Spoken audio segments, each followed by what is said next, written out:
kids out here. They're probably on a field trip.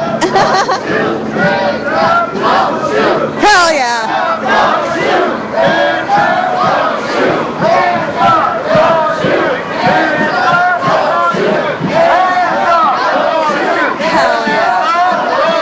Look at these kids.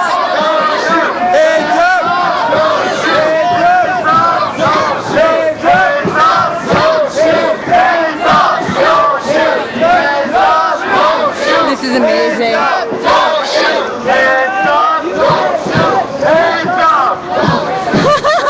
That was so awesome. So awesome.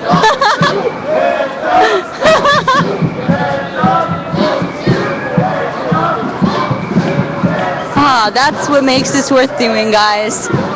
Those little kids are on a school trip. And they got an education.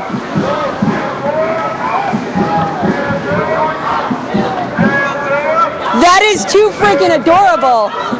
All the kids are over there screaming hands up, don't shoot, with their hands in the air.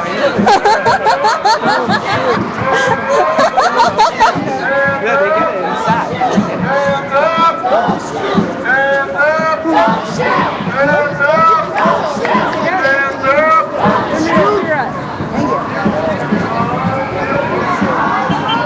So guys, we're almost.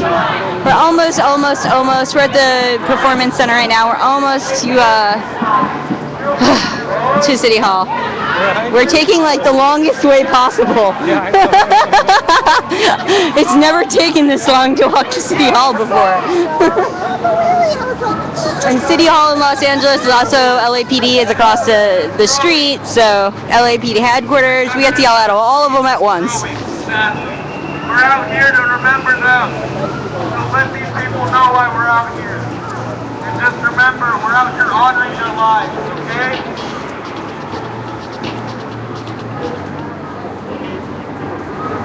How do you spell racist?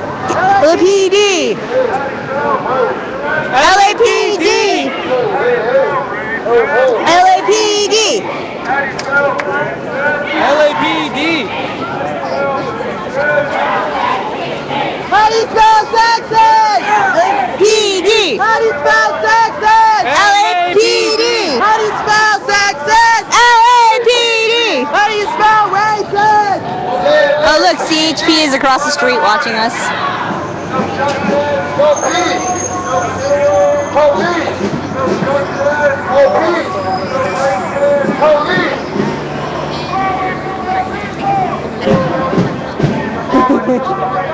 Fail the community, the violence of police! Fail the community, the violence of police! Are they finally coming? No.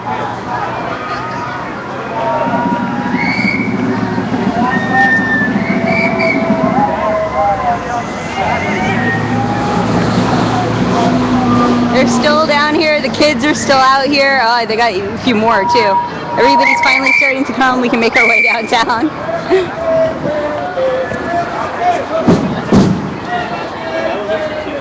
But isn't that why we do this?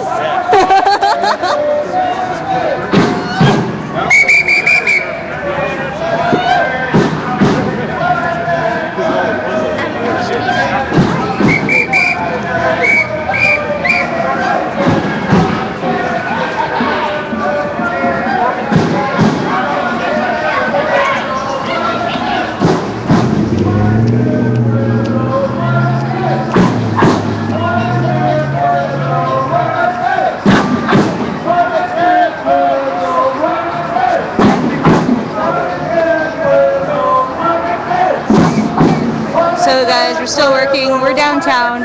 Like City Hall's right there. The police station's only a block away. We're on the opposite side of Grand Park right now by the courthouses just to make a point. And we were lucky enough to find a field trip while we were over here. They were supposed to be watching a performance and said they got an education.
meet outside the courthouse.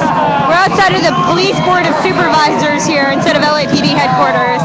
Seems to be a lot of people here, so maybe you guys should come down here if you're over at the headquarters. Because I think we're supposed to march from here to there. Woo!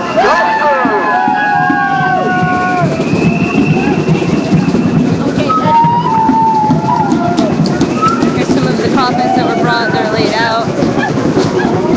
No problem. There's a lot of people here, guys.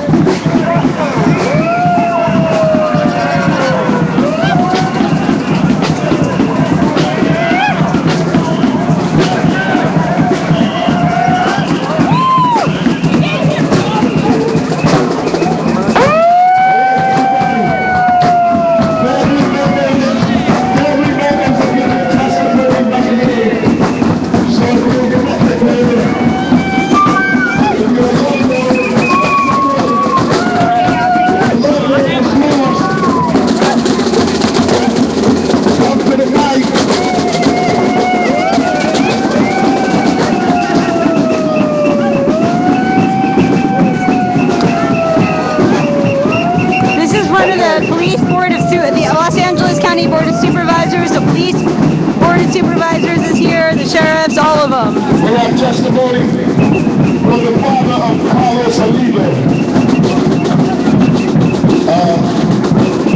We need someone to translate right here. There's a translator right here.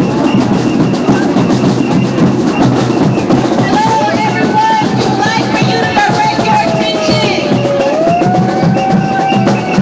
Hey, I'm going to try to get up front. Oh! Hello everyone, direct your attention this way. Hello, my dear. Good, how are you? We have the father of Carlos Oliva, who was shot and killed by police. The sheriff. He'd like to say a few words. Please give him some respect. Bueno, aquí a todo el mundo conglomerado, le damos las gracias porque están representando cada uno a todas las matanzas que tenga la policía. We give a thanks to everyone who's gathered here today for raising awareness about the deaths that have happened at the hands of the police.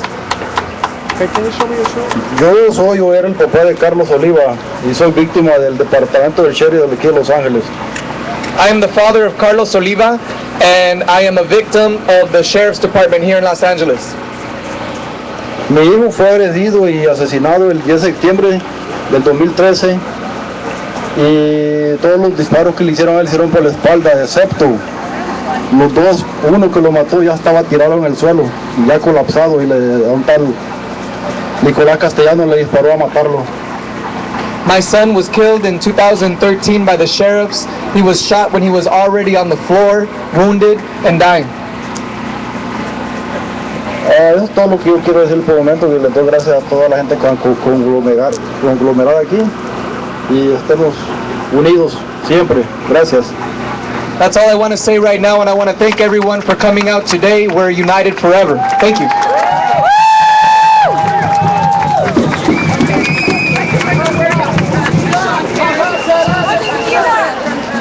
Okay, everyone, I want to bring up Tanisha Denard so she can tell you guys about the school to jail track system. How they have a way to put us in jail through our schools. So my name is Tanisha Denard, and I'm actually going to be giving y'all some statistics on the LA County law enforcement killings. I was pushed out of school due to like truancy tickets and stuff like that, and I ended up going to juvenile hall for a month just for truancy ticket, what they try to frame it. But right here, what I got is some fact sheets on people that have been killed in LA County since 2000. It's now 617 people. Our fact sheet says 616, but they're killing people faster than we're printing out our fact sheet, so excuse that. But yeah, so it basically has that, and it also has on the back how many people have been shot by beanbags, shot by guns, and as you can imagine, most people are shot by guns or whatever, and most of the beanbags and all that stuff is like their last resort. So I'll be walking around. You should see me. I'm tall enough, I think. And thank you guys. I want to call up Pavi from Black Lives Matter. Pavi Tamu from Black Lives Matter. Oh, here she goes.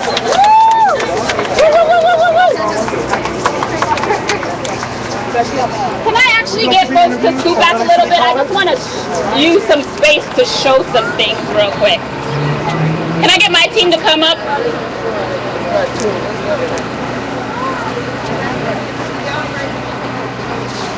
Okay, cool.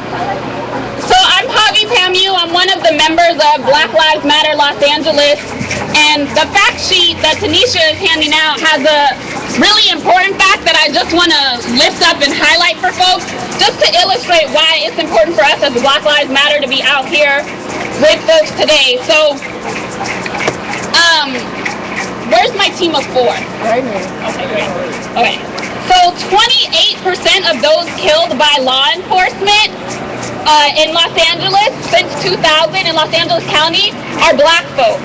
That means that 1 out of every 4 people who is killed by law enforcement is a black person. And I just want folks to understand and see, right? 1 out of every 4. Now, how many black people actually live in Los Angeles County? Los Angeles County has a 9% population of black folks, which means that less than 1 out of every 10 folks in the county is black. So we have 1 out of every 4 law enforcement killings being a black person, while only less than 1 out of every 10 person who lives in this county is black. That is a disproportionate rate of black folks being murdered by the police, and that is why Black Lives Matter is out here today. Thank you. Thank you. And I just want to do an affirmation of our resilience, an affirmation of our brilliance, and an affirmation of ourselves. But I want to do it with a little twist. So I hope that folks have heard us doing Asada before. This is a quote from Asada Shakur that we use to affirm ourselves. And I'm going to have us first affirm ourselves, but then I'm going to have us remind people why we're out here. So first we're going to say it to and with each other, and then I'll give instructions for what we're going to do next in a second. I'm gonna say a line from this quote, and then you're going to say it back to me. So we're going to do this in the tradition of call and response. It is our duty to fight for freedom. It is our duty to fight for freedom. It is our duty to win. It is our duty to win. We must love and protect one another. We must love and protect one another. We have nothing to lose but our chains. We have nothing to lose but our chains. Now I want to ask everyone to turn around and face outward. Turn around and face outward. We're going to remind folks while we're here, and we're going to use Asada to do that. We're going to do this at a yell, but we're yelling it to everyone as an affirmation of ourselves and to make sure that they see us and hear us as we're out here today. It is our duty to fight for freedom! It is our duty to fight for freedom! It is our duty to win! It is our duty to win! We must love and protect one another! We must love and protect one another! We have nothing to lose but our chains! We have nothing to lose but our chains! Ashe! Ashe!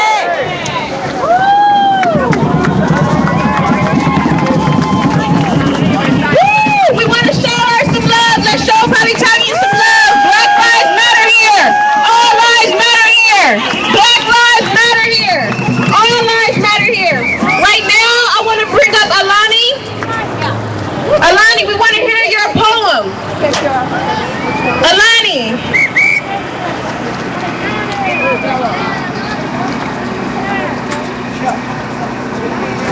I just want to take you all back to March 21st, 2012.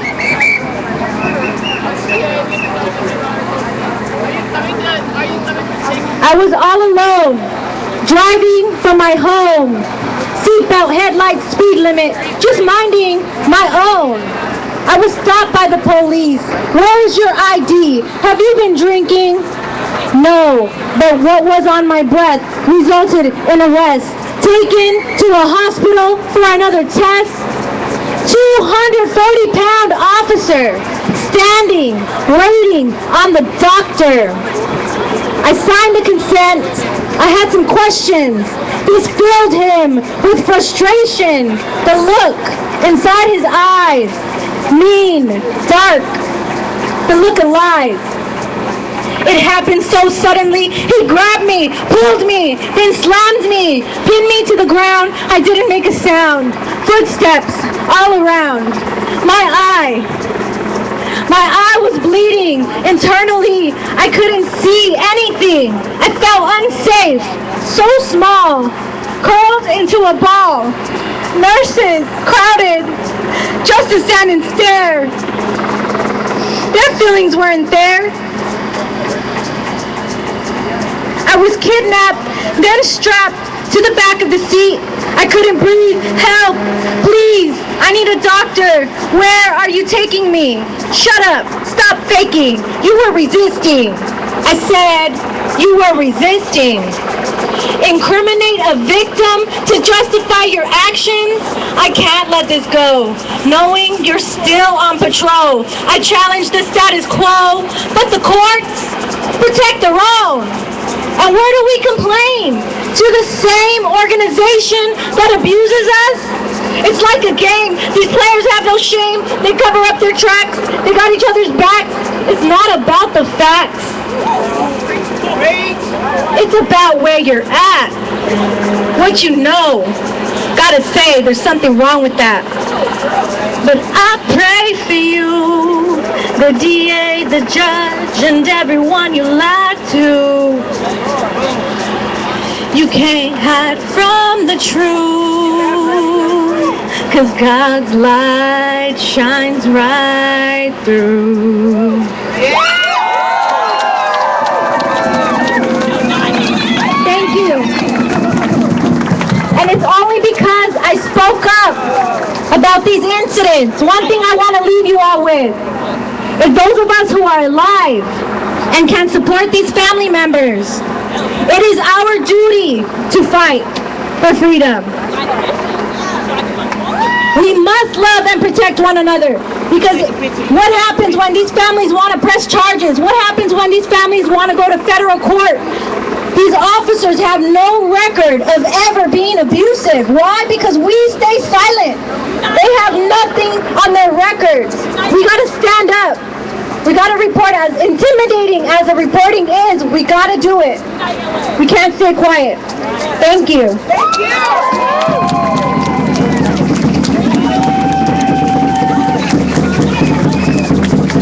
Let's make some noise once again for Lonnie!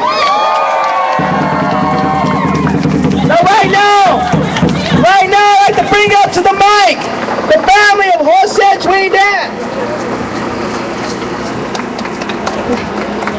Hello everyone, I'm Rosie. Jose de la Trinidad was my husband. He was innocent, unarmed, and shot 7 times in the back by LA County Sheriff Deputies Angel Grandes and Alejandro Gonzalez on the night of November 10th, 2012 during a routine traffic stop. He was standing with his hands on his head and shot in the back as he stood there. He didn't commit a crime. He wasn't wanted. He wasn't on parole or probation. He was a completely innocent family man. And I'm just here to say thank you for all of you who are standing up for this nightmare that we live. This is my reality. I live this every day. It's okay, baby. That's okay. You do it. That's why we're here. That's why we're here. Anyway, I'm sorry. And where are the police? Did they prosecute? No. They didn't prosecute. And one thing I do want to ask of the everybody here is to demand more from these sheriffs, from the DAs who criminalize the victim, no matter how innocent they are. And they don't prosecute them. We're just asking for accountability. I'm sorry, here. No, that's okay, baby. Here, just okay. All right,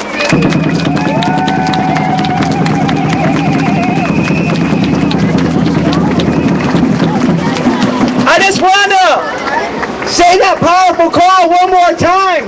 A call for accountability for the Los Angeles Sheriff's Department. A call for subpoena power for the Oversight Board. Now I want to call up an ally that's been working with this march for a while, a member of the Black and Brown Clergy Alliance, Pastor Logan.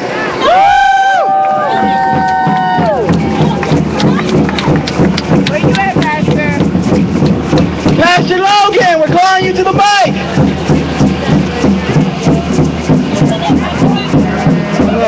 You're next.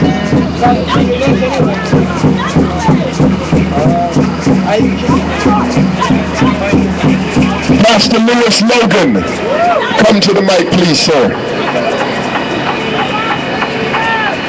There he is.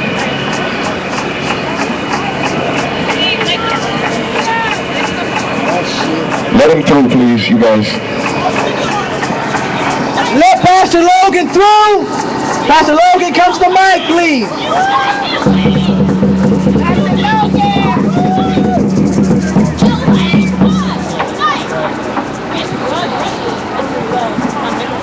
Who's got the power? Who's got the power? Who's got the power? Whose lives matter? Whose lives matter? We're here today because our lives matter and because we have the power. I am both saddened and I'm excited to be a part of this historic movement that continues to resurrect our sense of who we are out of the basis of the death we've experienced. I'm sad because over 600 of our Angelinos, black and brown, have been murdered at the hands of LAPD and other law enforcement agencies, and not one prosecution or one indictment. That, my sisters and brothers, is unconscionable. And on the world stage, it's considered genocide. We have to speak truth to power, because once we understand what we're facing and put a name to it, then we can address it. I want you to know, however, that when I posted it on Facebook, somebody said, well, Rev, yeah, it's bad that we're being killed by law enforcement, but what about how we are killing each other? Can we get some balance here? And I said, yeah, we can get some balance. But they go to jail. You mean to talk about the balance in terms of budgetary allocations for law enforcement, for incarceration, for monitoring us, for pumping drugs into our community, for destroying our sons and daughters, for miseducating us, for decimating us? You mean that kind of balance? You mean the fact that more is spent to destroy, kill, maim, and defund our communities than is spent to train, employ, educate, lift, feed, and bless our people? Is that the kind of balance you're talking about? I'm going to leave with a solution, because we can bitch and moan for years, right? And I'm tired of doing that. Tired of doing that. We're here because we want to raise the consciousness of ourselves and our community. We need public policy change, but it only begins with us. I want to tell you the truth. Those bills that have been postured and pushed before legislators will be gutted and defamed before they even reach a place where there'll be a decision or a choice. If we truly believe that we have the power, then we must empower ourselves to change the state charter, to change the fact that we want civilian oversight with an independent prosecutor, with a civilian review board with not just hand-picked cronies and people who have a vested interest in the way things are, but that we have folk like you and me on those boards who have suffered, who have cried, and who have died at the hands of those who are paid to protect and serve us. It's time for us to create a ballot measure and get behind it, so that this year, this time, we will not have to come out here like this and talk about who killed, who shot, and who died. We want to talk about who got appointed, who's on the board, and how many of these who are killing us have been brought up on prosecution and indictments to stop killing our boys and girls, because Black lives matter. So today we leave here with that particular mandate. We can analyze into another color. But today we are going to commit ourselves to empower ourselves and to take ourselves seriously. If our lives matter, then we must matter to ourselves. We don't matter to politicians. We don't matter even to preachers. We must matter to ourselves. And today must be the day we say we're going to create a ballot measure. We're going to change public policy because we have the power to do it, and we're not going to give it to anybody else. If it is to be, it's up to you, and it's up to me. I'm going to leave you with this. And this is one maxim I have carried through my life that's driven me when I'm tired, when I don't feel like fighting anymore. It's carried me through years of school and tears and all kind of drama and trauma. And it says like this: I have only just 1 minute, only 60 seconds in it. I'm forced upon me, I can't refuse it. Didn't seek it and I didn't choose it. It's up to me to use it. I'll have to give an account if I abuse it. Just a tiny minute, but eternity is in it. We're in it to win it. Let's do it.